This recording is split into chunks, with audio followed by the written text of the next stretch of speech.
I think that all kids have the potential to be almost anything they want.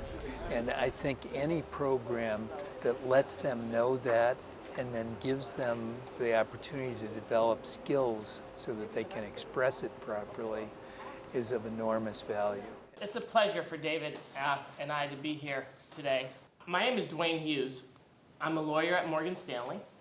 Problem is, not enough black boys are finishing high school and going to college. Solution, PACT, Pathways to Achievement and Community Transformation as part of legal outreach. Gathers a core mass of these students and puts them together in a fraternity-like environment for the summer. Teaches them skills that involve law-related techniques, inspires them about their own educational and intellectual potentials, and pushes them towards success. A representative of legal outreach came to my school. It convinced me because what she was saying was interesting. I told my mom, and she said, "Okay, Kevin, as long as you want this, I'll support you." And if I wasn't doing the program, I would probably be home, sleeping, going to the park, playing video games. From me growing up in a neighborhood that wasn't all good to coming to this program and showing me that there is a better way in life. I'm going to college.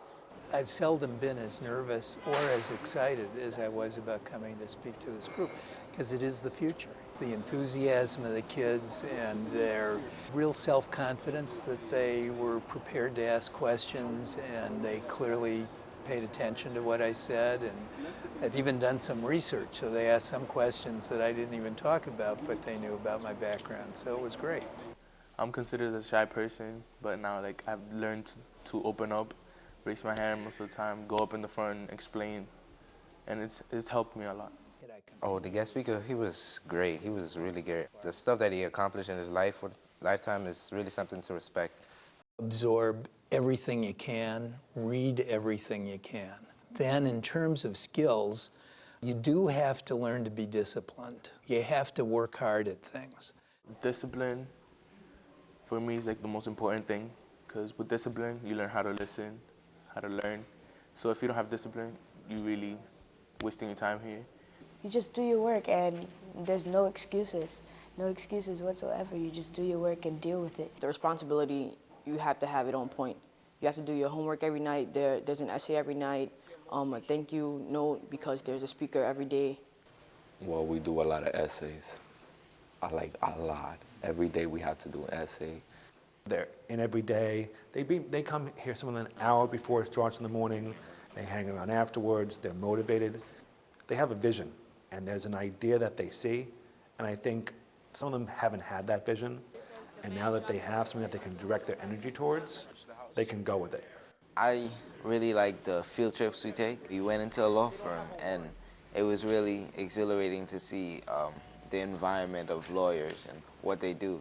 I can really see myself as a corporate litigator, working hard to become partner. I want to see myself in a suit, right there, and it say objection. Today's topic was search and seizure. So this morning we did a game of charades. We got consent, exclusionary rule, emergency, hot pursuit, getting a warrant. To have them actually start trying to think about, okay, now I know what X is. How can I explain it to others?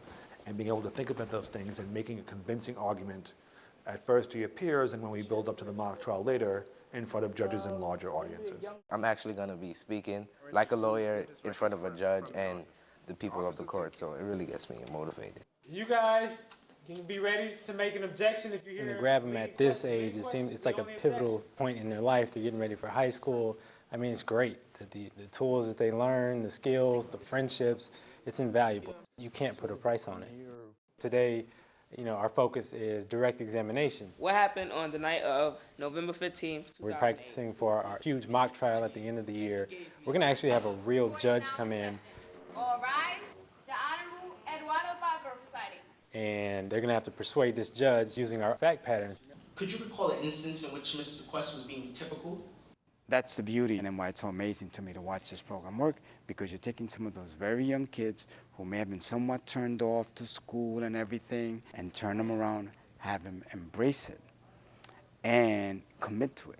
Because I think one of the things that was really shown through tonight was every single one of them had to have put in a tremendous amount of time because they knew their facts. They had memorized their facts.